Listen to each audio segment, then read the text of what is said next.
She weaponized a luxury car to control and endanger her. Then she revealed the trap, cut ties, and reclaimed her life safely.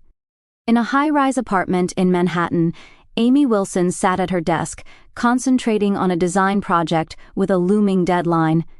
As the setting sun streaming through the window made her copper-colored hair shine, she was making final adjustments while working on her graphic tablet.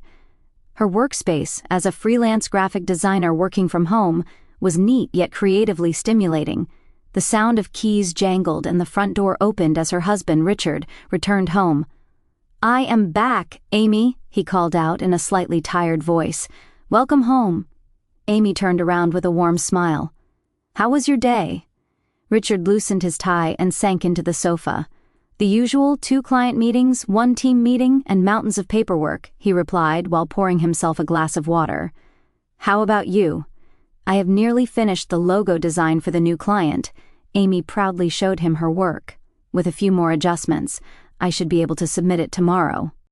Richard had built a successful career as a sales manager at a major insurance company. Tall, with an imposing physique, yet a gentle personality, he was trusted by both his workplace colleagues and clients. He had met Amy 5 years ago at a party hosted by a mutual friend and fell in love at first sight. He was captivated by Amy's straightforwardness and creativity, and she was drawn to Richard's sincerity and kindness. Their married life was generally smooth. While cherishing their careers, they occasionally discussed having children in the future. The only shadow over their relationship was Richard's mother, Beverly. "Oh, by the way," Mom called, Richard said casually, missing how Amy's expression slightly clouded. "She was talking about your birthday next week. She says she has a special gift for you." Amy tried to maintain her smile. "How thoughtful of her," she said with a faint tension in her voice. It had been 15 years since Beverly lost her husband, John. While outwardly elegant and sophisticated, she possessed a sharp intellect and strong will beneath the surface. Her only son, Richard, was the center of her life, and she believed no one could take her son's affection away from her. From the beginning of Richard and Amy's marriage, Beverly had been cold toward Amy. While acting polite on the surface, it was clear to Amy that Beverly saw her as the woman who stole her son. Through small criticisms, sarcastic remarks, or overly kind gestures, Beverly always found ways to make Amy uneasy. "Mom really seems to want to improve her relationship with you," Richard said in a hopeful voice. "This gift might be a sign of reconciliation." Amy suppressed a sigh. Richard always tried to see the best in his mother. It was one of his virtues, but sometimes it blinded him. "Perhaps," she answered. "Did she tell you what the gift is?" "She said it is a secret, but she mentioned you will be surprised." Amy smiled despite her anxiety. Beverly's surprises usually made her uncomfortable in some way, but for Richard's sake, she continued to maintain her composure. "I am looking forward to it," she said. On her birthday, relatives and friends gathered at Amy and Richard's home for an intimate party.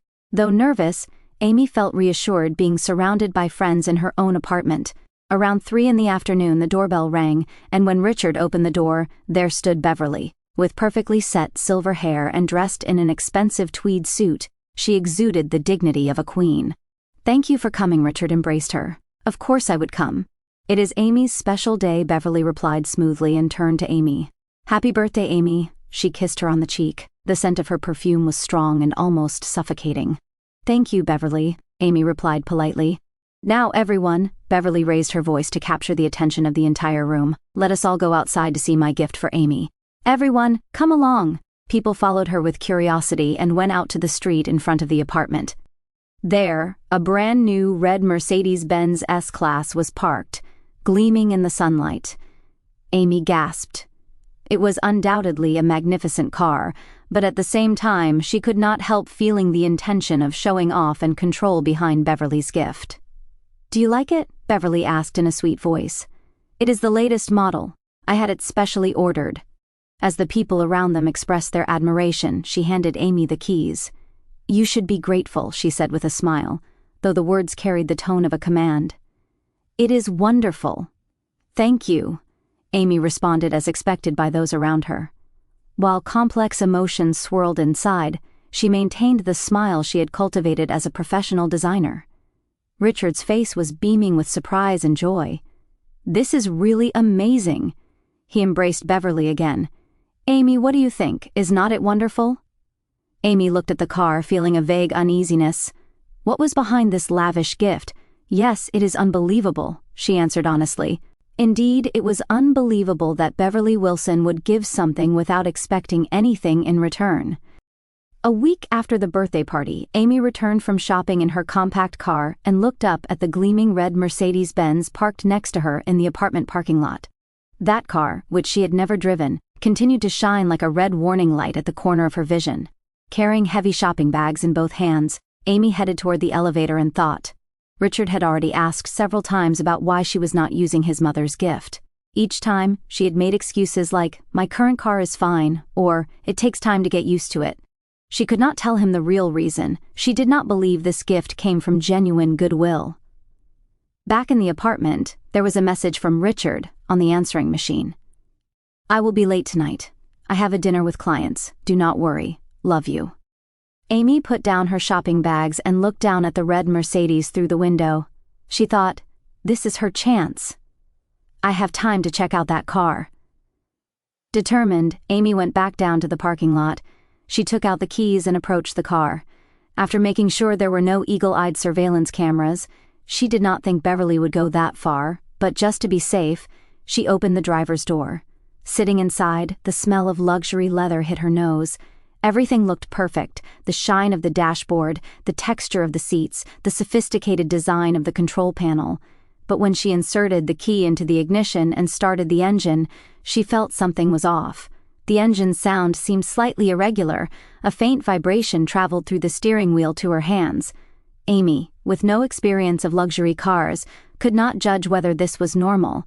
It might just be my imagination, she thought. I am not a Mercedes expert after all. As she explored the dashboard menu, various functions caught her eye. When she tried to check the navigation system and open the settings screen, she found that a user profile had already been set up. Beverly Wilson, of course, Amy muttered. A new car, yet she has already entered her own information. Driven by curiosity, Amy examined the navigation history. It contained addresses for Beverly's home, Amy and Richard's apartment, and several luxury shopping malls. Investigating further, she discovered a vehicle tracking option in the system settings. It was enabled. What is this? Amy's brows furrowed. Reading the explanation, she learned that this feature sent the car's location information in real time to a specific smartphone application. The linked account name was Beverly Wilson. Uneasiness began to spread. Amy explored the settings further and found a recording function option. This too was enabled, set to automatically record conversations inside the car and send them to the same account. Oh my God, Amy breathed. This was no longer a mere coincidence. Beverly had intended to monitor her and Richard. With trembling hands, Amy opened the glove compartment and took out the car's manual. Flipping through the hundreds of pages, she searched for information about the normal condition of the engine. It stated, "The S-Class engine is especially known for its quietness, with almost no vibration felt at idle." The vibration she had felt was clearly abnormal.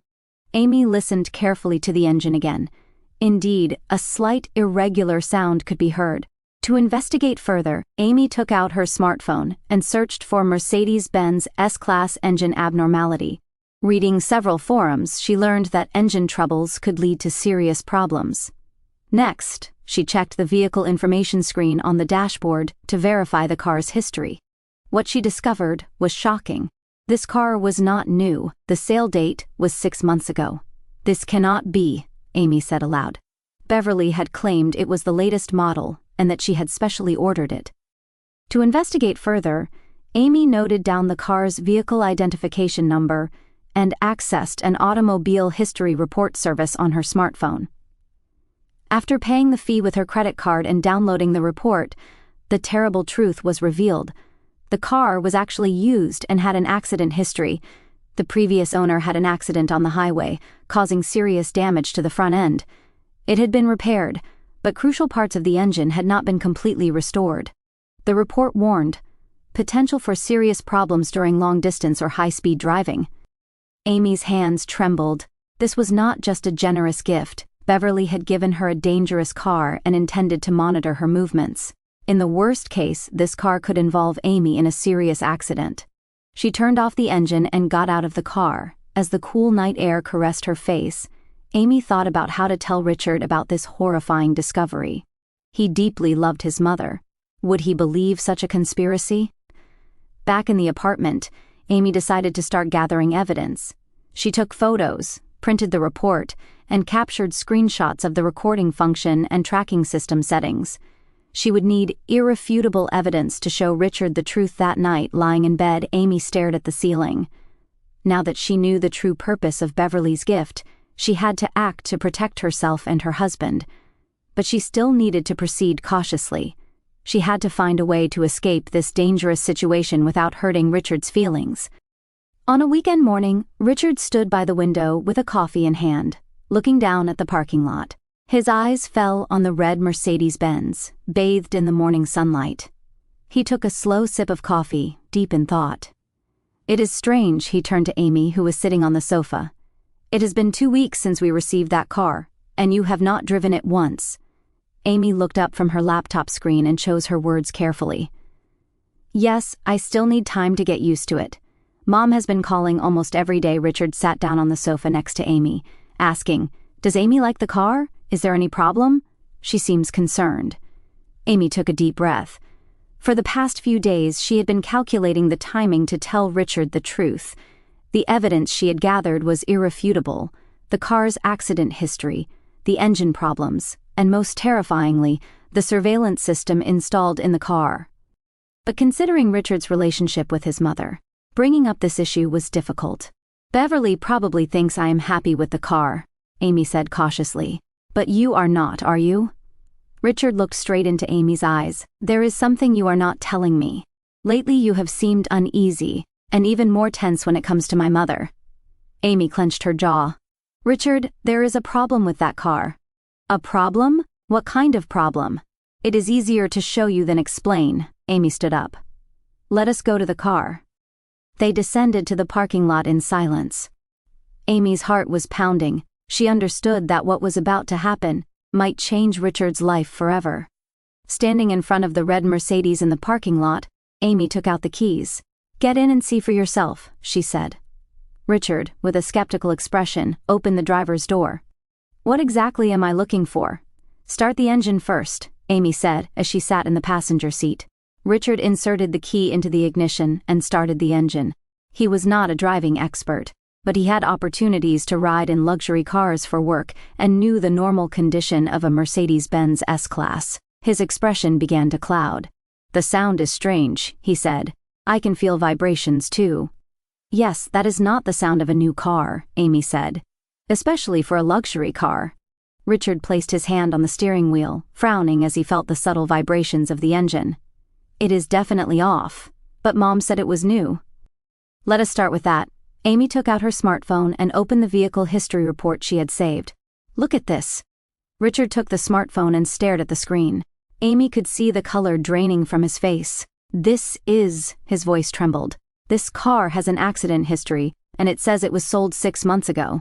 Yes, it is not a new car but a used one that has been repaired after an accident," Amy said quietly. "Important parts of the engine were not properly repaired. It is dangerous for long-distance driving." Richard looked at Amy with disbelief. "How could this happen?" "That is not all." Amy reached for the dashboard screen and opened the navigation system settings. "Look at this." The settings screen displayed Beverly Wilson profile with vehicle tracking and voice recording enabled. Richard's expression froze. He stumbled over his words. "This is a surveillance device." "Yes. All conversations in this car are set to be recorded and sent to Beverly's account," Amy said. "And the car's location information is constantly being sent to her smartphone." Richard's hands fell from the steering wheel onto his knees. He stared out the window, seemingly trying to organize his thoughts. "Why would Mom?" He was at a loss for words. Amy took her husband's hand. "Richard, I do not want to accuse Beverly, but this is clearly intentional. Giving an accident car disguised as new and monitoring our movements and conversations." Anger began to color Richard's face. "This is unacceptable. It is clear that Mom lied, but I cannot believe it. Why would Mom do something like this?" "I do not know that either," Amy answered honestly, but this car is not safe and our privacy is being violated. I think we should have it examined by a professional." Richard turned off the engine and sighed deeply. "Let us take it to an independent repair shop immediately, without telling Mom anything." As they were leaving the car and heading back to the apartment, Richard suddenly stopped. "How long have you known about this?" "A few days," Amy replied. "I was struggling with how to tell you. I did not want to ruin your relationship with Beverly." Richard placed his hand on Amy's shoulder. "You did the right thing."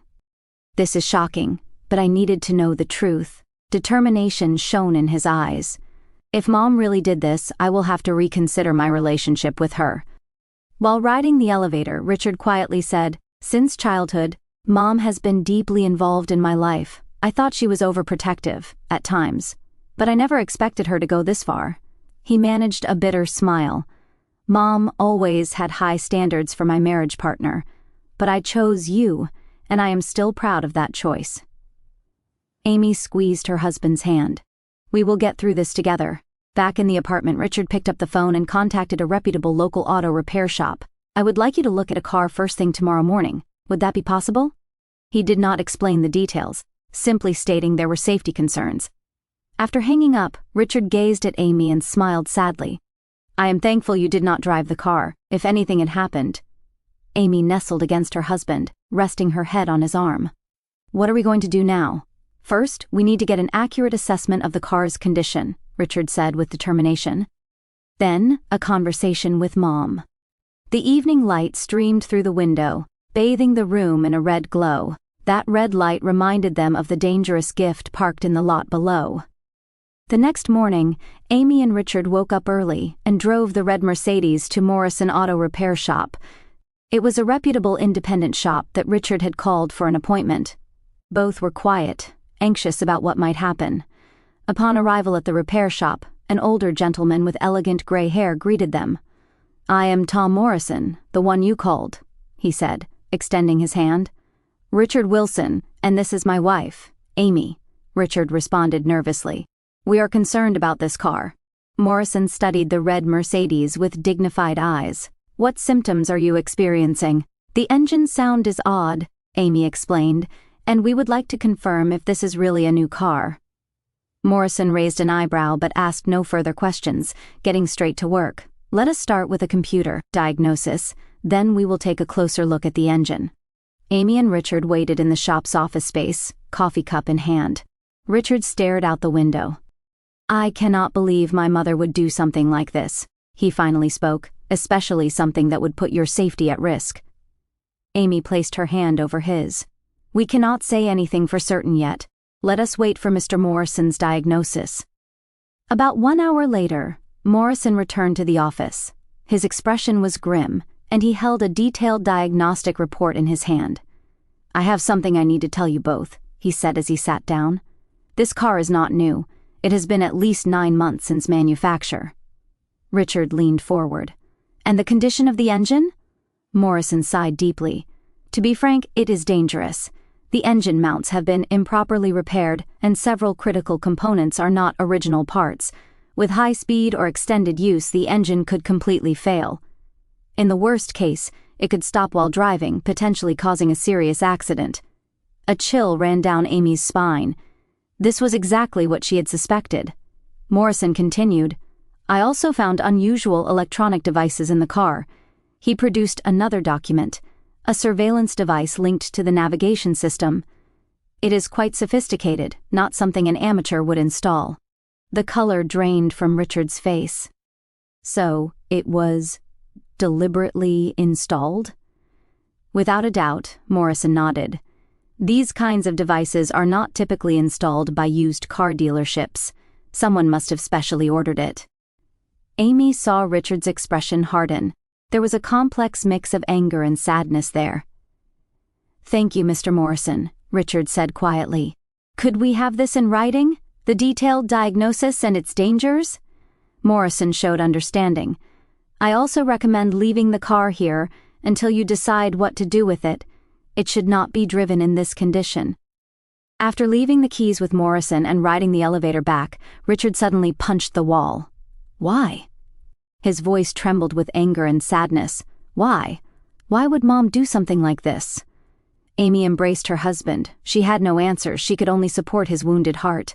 I need to see my mother, Richard said in a voice of firm resolve. Right now. That afternoon, Amy and Richard headed to Beverly's luxury apartment. In the car, Richard maintained silence, and Amy did not disturb his thoughts upon arriving at Beverly's building. A man greeted them in the entrance hall.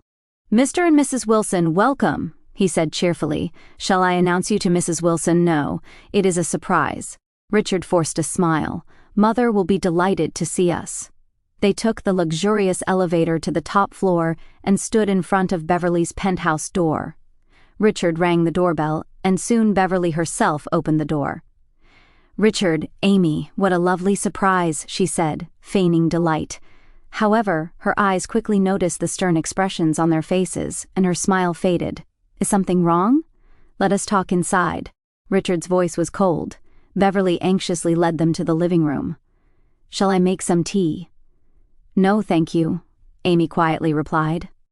Once the three were seated on the sofa, Richard took out Morrison's diagnostic report. Mom, we need to talk about the car you gave Amy as a present.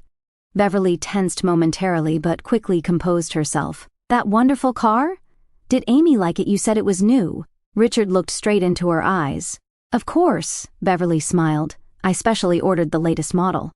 Richard placed the diagnostic report in front of her. That is a lie, his voice trembled. It is not a new car, but a used one with accident history. The engine is in a dangerous condition and could cause a serious accident during long-distance driving. Beverly's expression froze for a moment. That cannot be. I bought it from an authorized dealer. That is not all, Amy said quietly. Surveillance devices have been installed in the car, set to record all conversations and send them to your smartphone. Beverly's face changed color. That is ridiculous, she stood up. I just wanted to give a nice present. Richard also stood up, facing his mother. Enough, Mom. All the evidence is right here. He produced additional documents. These are the car's purchase records.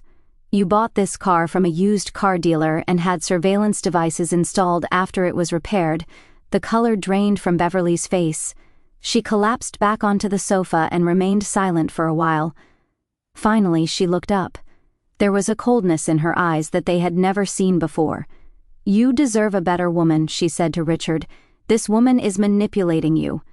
Mom! Richard could no longer contain his anger. Amy is my wife, and you are the one who put her life in danger. That car is perfectly safe, Beverly argued. It might have some issues, but nothing fatal. Not fatal? Amy said in disbelief. Mr. Morrison said the engine could stop while driving at high speed. So what? Beverly's voice suddenly turned cold. I just wanted to eliminate her, making it look like an accident. A terrible silence fell over the room. Richard stared at his mother, trying to comprehend her words. You tried to kill me? Amy's voice was faint. Beverly shrugged. I did not think that far. I just thought you might get scared and stop driving the car. Then it would become Richard's. She smiled at Richard. It was for you, son. Richard's face showed horror and disgust. This is the end, Mom, he said in a trembling voice. Our relationship ends here. Richard, Beverly hurriedly stood up. You are my only son. You would abandon me for this woman? Amy is not this woman, Richard said quietly but firmly. She is my wife and my life partner, and now that you have tried to hurt her, I can no longer call you mother. Beverly's face contorted. You will regret this, she threatened. She is not worthy of you. Goodbye, Mom, Richard took Amy's hand. Do not contact us. We will talk through lawyers. As they headed for the door, Beverly threw out a final remark. I just wanted to protect you, Richard. But Richard did not look back. As they got into the elevator and the doors closed, he let out a long sigh. It is over, he said in a tired voice. Amy rested her head on her husband's shoulder. Are you okay? No, not at all, Richard answered honestly. But things will get better from now on. He squeezed Amy's hand. Let us get through this together. As they left the building, a soft sunset embraced them. 1 year later, Amy and Richard were having breakfast in the backyard of their new suburban home. The gentle morning light illuminated the flowers in the garden, and the chirping of birds sounded pleasant. More coffee? Richard asked, pot in hand. Thank you. Amy smiled and held out her cup. Her rounded belly told of the new life growing within her. Their daughter was due to be born in 2 months. Richard gently placed his hand on his wife's belly, smiling at the faint movements he could feel. Full of energy, yes. She moves around regardless of whether it is midnight or morning. Amy laughed. Just like you. Their lives had changed dramatically over the past year. After the confrontation with his mother, Richard began seeing a psychological counselor to address his relationship with his mother. Understanding the boundary between a mother's love and control was not easy, but therapy was helping him gradually overcome past suffering. They had moved into their new home 6 months ago. Leaving their Manhattan apartment for a spacious house with a garden marked a fresh start. Amy continued her design work from home while preparing for the baby's arrival. Richard worked at the same company, but had begun to prioritize work-life balance. "I will finish painting the baby's room this afternoon," Richard said while taking a bite of toast. The combination of lilac and cream was a brilliant idea. "As a designer, I pride myself on it," Amy winked. "That room will be perfect." Their conversation was interrupted by the ringing of the phone. Richard looked at the screen, and his expression tensed slightly. "It is from Mom." Amy studied her husband's expression. His relationship with Beverly remained complicated since the incident. Richard had kept his distance, but could not completely cut ties, maintaining just a monthly phone call on the advice of professionals. He had decided to maintain limited contact. Richard answered the phone. After a brief conversation, he put it down. "Mom says she wants to send something for the baby," he said with a complex expression. "That is..." Amy chose her words. "Do not worry." Richard took his wife's hand. "I will not let Mom manipulate us again. If she sends anything, I will check it first." Amy nodded, reassured. Beverly seemed to have softened her attitude somewhat upon learning of her grandchild's existence. However, Amy still did not fully trust her. "I know you will protect me and our child," she said quietly. Richard embraced his wife. "We are a family. There will still be difficulties ahead, but we will overcome them together." The morning sun rose higher, announcing the start of a new day. Though the shadows of the past had not completely disappeared, Amy and Richard continued to walk forward, and the new life soon to be born would bring them new hope and joy.